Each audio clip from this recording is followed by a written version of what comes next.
وعلى آله وصحابه الطيبين الطاهرين أما بعد فأعوذ بالله من الشيطان الرجيم بسم الله الرحمن الرحيم قل إن كنتم تحبون الله فاتبعوني يحببكم الله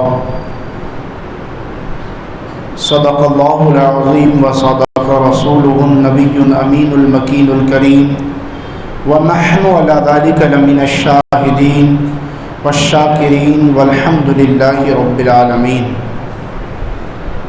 امام اہل سنت، تاجدار سنیت، امام عشق و محبت، امام محمد رضا خان فاضل بریلی آقا کی بارگاہ میں یوں عرض کرتے ہیں، رخ دن ہے یا مہر سما، یہ بھی نہیں وہ بھی نہیں، شب زلف یا مشک خطا، یہ بھی نہیں وہ بھی نہیں، خورشید تھا کس زور پر، کیا بڑھ کے چمکا تھا کمر، بے پردہ جب وہ رخ ہوا، یہ بھی نہیں وہ بھی نہیں، بے پردہ جب وہ رخ ہوا، یہ بھی نہیں وہ بھی نہیں، کروں تیرے نام پہ جاں فدا، نہ بس ایک جہاں دو جہاں فدا، کروں تیرے نام پہ جاں فدا، نہ بس ایک جہاں دو جہاں فدا، دو جہاں سے بھی نہیں جی بھرا، کروں کیا کروڑوں جہاں نہیں، اور یہ ایک جان کیا ہے اگر ہو کروڑوں،